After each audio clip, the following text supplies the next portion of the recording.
I won't forget that morning, not if I live to be 100. I counted the men as they marched out of the yard. They'd hardly slept for weeks. We of the CID had slept even less, but the nightmare that kept us awake was all the same nightmare. That's why we weren't surprised when the commissioner asked us up to the conference room for a bit of a talk. He'd talked to us plenty, we knew that. It didn't help any to know what was ahead of us.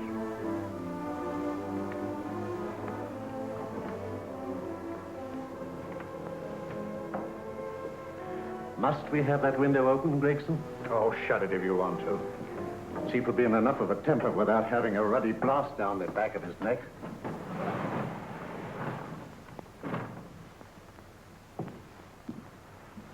Gentlemen, the commissioner. Stuffy in here. Be seated, won't you? Gentlemen, if you wish to know what able men you are, read any of the works of popular fiction that glamorize your achievements, but don't, I beg of you, read the daily papers. They might give you an inferiority complex. I hate to mention it, but we're confronted with a series of the most atrocious murders since Jack the Ripper. And in the meantime, the CID might as well be playing at shove halfpenny for all the good we've accomplished. Now look. Here, here, and here.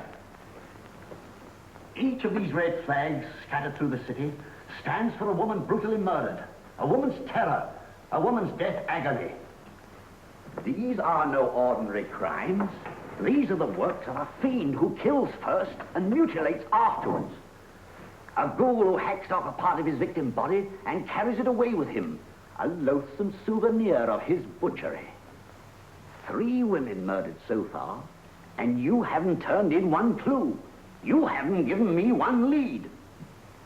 Here you sit and wait for news of a 4th victim, with your arms folded.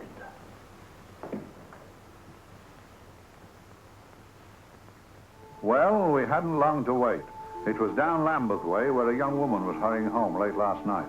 She saw something and stopped. It was a constable. He spoke to her, and he walked along with her, just in case. He saw her go down the stairway to the basement lodging where she lived. We can only surmise what happened after that.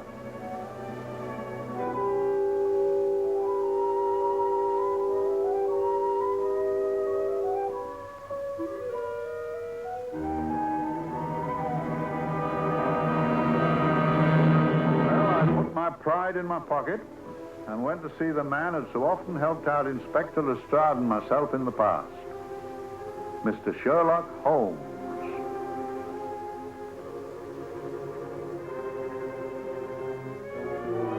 If ever a man needed help, I did.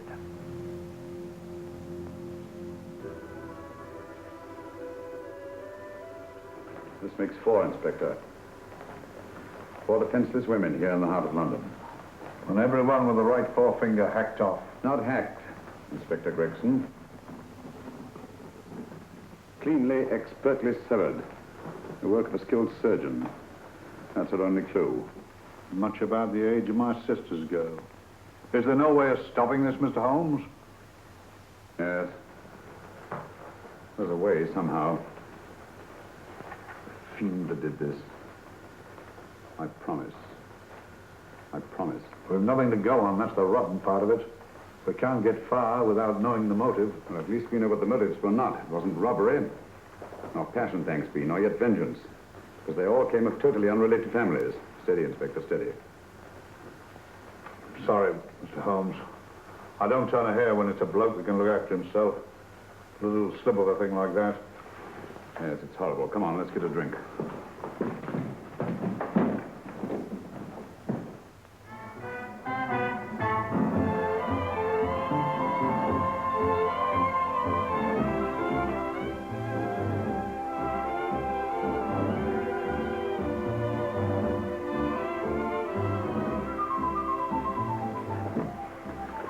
Good evening, Mr. Holmes. Good evening, Vincent. Whiskey and soda, please, and a double for my friend here, Inspector Gregson. Very good, sir. Make mine Irish. Decent of you to give me a hand with this thing, Mr. Holmes. Always a pleasure to be of help to Scotland Yard, Inspector. Little out of my line. Looking for a maniac who murders just for the fun of it. Or perhaps just to get a human finger. In all four cases, the murderer risked capture by stopping to secure a finger. Wonder what for? Who knows? He's just a madman. Perhaps there's method in his madness. If we could just trace those missing fingers. If we could just drain the English Channel, we might find a penny. Huh? Oh, thank you. Make it those, Mr. Holmes. Thank you.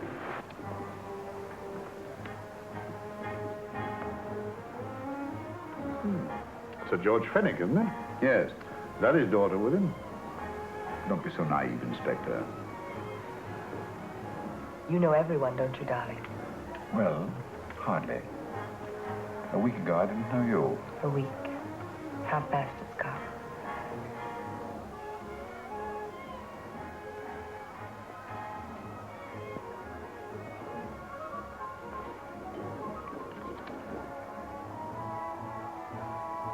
I collect these things. How very quaint of you. Shall we go? Yes.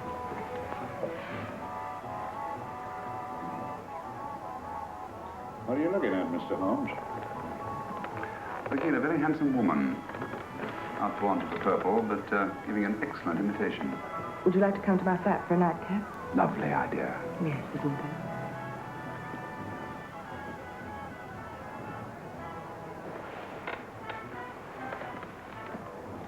Wonder where she's taking Sir George Fenwick. Don't be so naive, Mr. Holmes.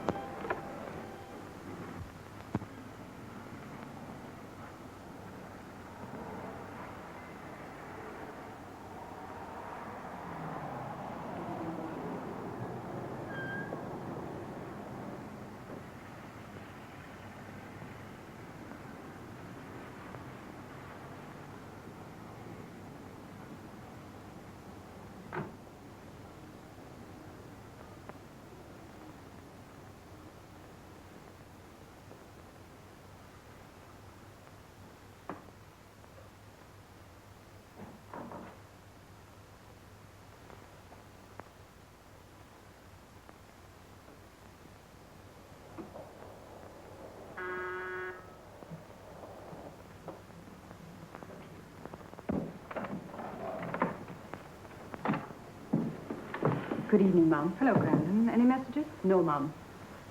Thank you.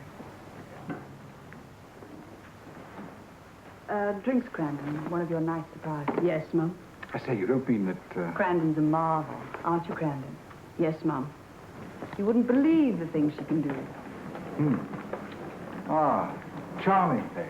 Delightful. Really? You think so? I'm so glad. Do sit down. Do you mind? Do I mind? What a question. I don't mind anything, really. Except not being with you. Now, you really don't want me to believe that, do you? Not too seriously. Good. We're both quite grown up, aren't we? Quite.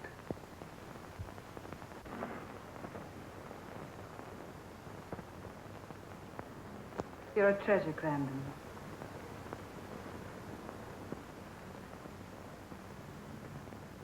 And lower the lights a little as you leave.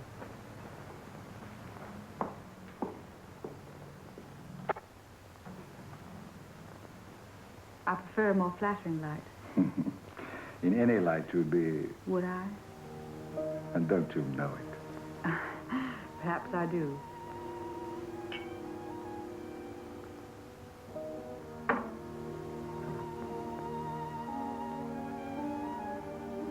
Oh, that priceless woman.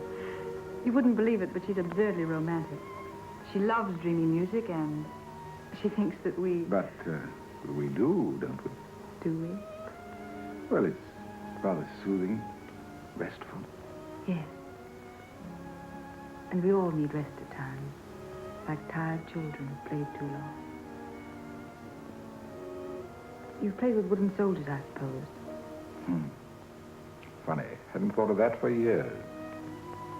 Toy boats were my special joy. Anything I could set afloat anywhere. Like this. And this. Toy boats sailing into the Never Never Land. The land of beautiful dreams. Look. Look, odd, isn't it, how the light is reflected? Little specks of light that move and move. Like stars on a slowly moving stream. You know, Holmes, I'm very sensitive to atmosphere. No? Yes, I can tell by the feel of this room there's been a murder committed here. It may interest you to know, my dear fellow, it was the other side of that door at the foot of the stairs that the poor girl was murdered. If only I could find it. Find what? The one thing these unfortunate victims have in common that might give us a motive for these murders. There must be something. Another Jack the Ripper, if you ask me, a homicidal maniac. No, Watson. In the case of Jack the Ripper, there was one thing in common. His victims were all from one walk of life, living in the same section of the city. In this case, the murderer chooses his victims from all walks of life and from different sections of the city. No, my dear fellow, this is not the work of a homicidal maniac.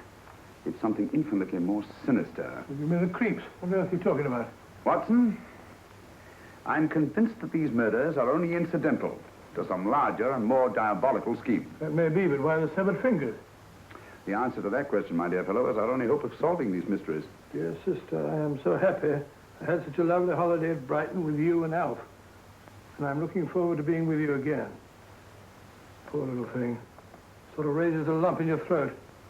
I can picture her sitting here happily writing this letter. And a lot bit realizing that she's shortly going to her death. Hello? Gregson. Oh, there you are, Mr. Holmes. I've been looking for you everywhere. What's happened? Murder in Edgware Road, not half an hour ago. Woman? Yes. And the right forefinger cut off clean.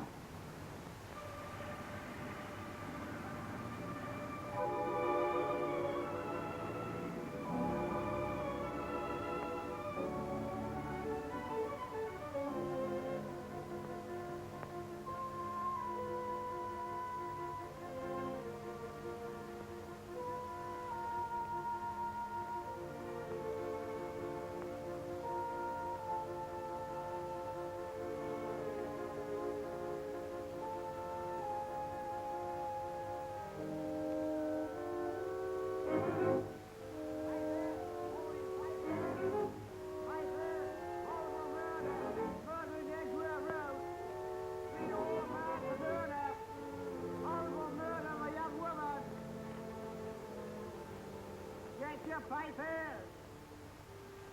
All for murder, papers, all about the murder. Morning papers, all about the murder. Papers, horrible murder. Another young woman found murdered, papers here. Horrible murder, papers, papers, read all about it. Get your papers, murder in Edgware Road. Horrible finger murder. Shocking murder, murder in Edgware Road. Horrible murder of a young woman. Read all about the murder.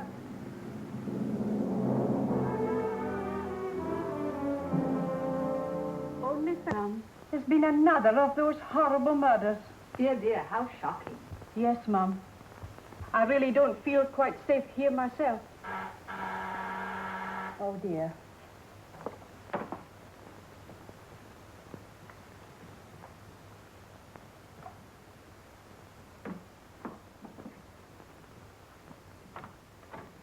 Why, Sir George! I must see Miss Marlowe at once. I don't know if she... I must see her. Where is she? Lydia. Why, Sir George, what is it? What happened? I don't know. You'll have to help me. You've got to help me. But I don't understand. Listen, I woke up a few minutes ago in a cheap boarding house off Edgware Road. I don't know how I came there. I don't know when. The last thing I remember is being here with you. Calm yourself, Sir George. When did I leave here? Well, it was about, It was 10:45, Mum. Precisely. you seemed, forgive me, just a little distressed. Detached, not interested. I thought I'd said something to offend you. I don't remember.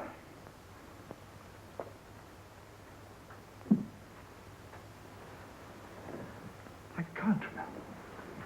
Tell me, has this happened to you before? Before? Well, there is such a thing as amnesia, you know. If it was 10:45 when I left you, it was 9 this morning when I woke. Over 10 hours lost. 10 hours that I can't account for. And in my pocket when I woke, I found... Yeah, in my pocket. That isn't... Oh, it's not for you, of course. It can't be. Excuse me, Mum, but there's a man asking to see the gentleman. Send him away. Yes, Mum. No, please. I'll see him.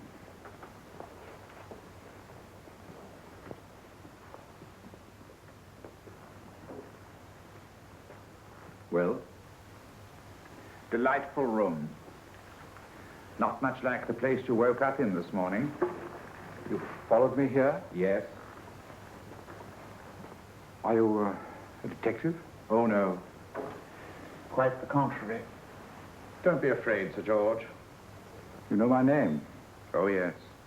A very old and highly honored name. And being the bearer of such a name, and also a very wealthy man, I thought you might care to possess yourself this trifle. Rather than let it fall into the hands of the police. It is yours, if I'm not mistaken. The initials, GF. Where did you get this? It came out of your pocket. I saw it fall, but you never noticed. You were very busy, bending over something with a knife. Then you put something in your pocket.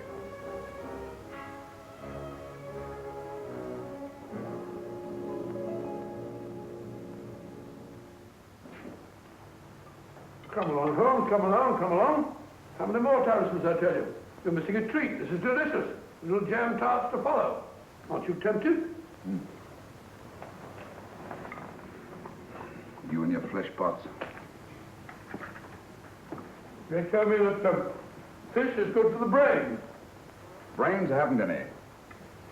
You realize that a whole day and a night have gone by since that bestial affair in Edgware Road? I'm as much in the dark as ever.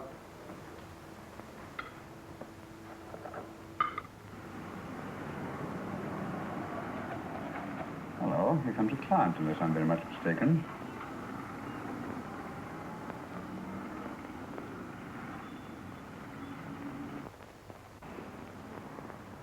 Well, attractive.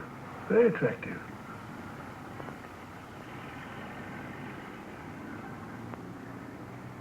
Obviously, she left home under the stress of some very great emotion. How do you know? She isn't wearing any gloves. A startling omission in a young lady of fashion. Well, she didn't put her coat on. Open car, too.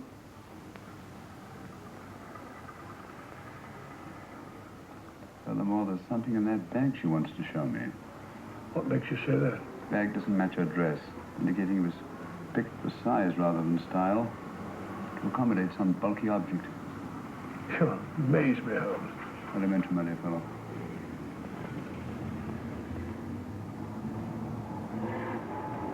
Well, that's it.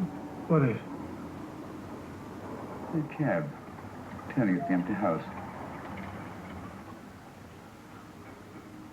I wonder why he followed her here. Oh, wouldn't you?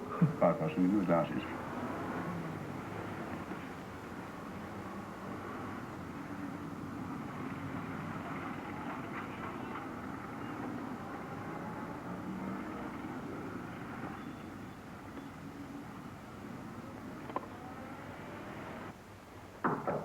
Oh, we shall soon know.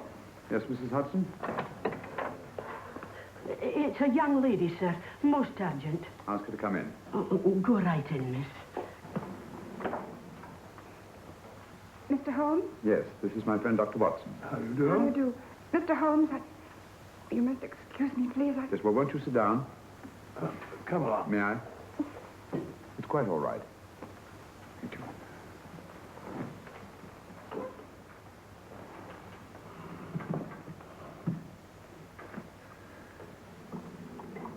Now try to control yourself, Miss Fenwick. You're with friends. You know my name? No magic, I assure you. I've often seen your picture. You're the daughter of Sir George Fenwick, aren't you? Yes. It's about my father that What about your father, Miss Fenwick? Oh, I don't know what to do. He's always been the nicest, dearest person. Only since Mother died. Yes, we do. We know. So I didn't think anything of it when he was away all night before last. But he didn't come home until yesterday at tea time. He didn't come in for dinner at all. Just paced up and down in the library hour after hour. I begged him to let me in, but he wouldn't. Steady, steady. Now take your time. I couldn't sleep a wink last night. Then I started hearing things. Hearing things? What sort of things? I heard someone in the garden underneath my window. Then I saw a figure moving down the garden path. And I recognized my father. Stealing through his own garden like a thief.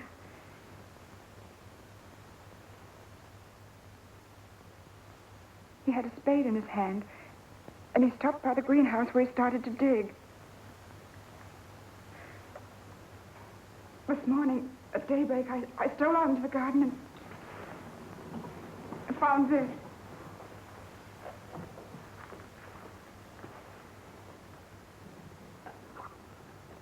A finger. A human finger. Bring up Scotland Yard, will you, Watson? Ask him to get hold of Inspector Gregson and tell him to meet us at once at George Fenwick's house, Kingston. Operator, get me Scotland Yard quick. Where's my father, Norris? He's still in the library, miss. Thank you. We'll see him right away. Will you come with me, please? Thank you. I got your message, Mr. Holmes. Yes, indeed. Dad, may I come in? Dad?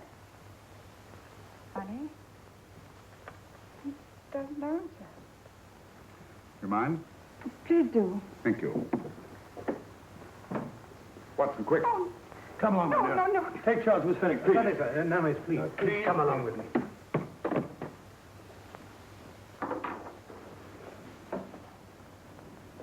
Dead? Yes. What do you make of it, Doctor? Shot in the back, between the second and third ribs. The bullet undoubtedly had penetrated the heart. Look at the powder marks on his coat. I was afraid of this. What do you mean? Don't you remember the man in the cab who followed Miss Fenwick to Baker Street? Well, you don't think he had anything to do with it, do I you? think it's reasonable to assume that he tipped off someone that I'd been sent for. George has obviously been murdered to keep him from telling me what he knew. What was the weapon used? Small caliber revolver, point blank range, by the look of the wound. The murderer came in through those French windows. The mud from the garden he brought in his boots. Sir George must have surprised the intruder. Passed the room to him here. What follows, we can't tell. But from the location of the wound, I'd say that he turned his back for a moment, and as he turned, the muzzle of the revolver was placed between his ribs and one muffled shot fired. And you mean to say he kept on going, even after he was shot? There's no doubt about it. Look there. The trail of blood leads us back to the desk. something Sir George was after.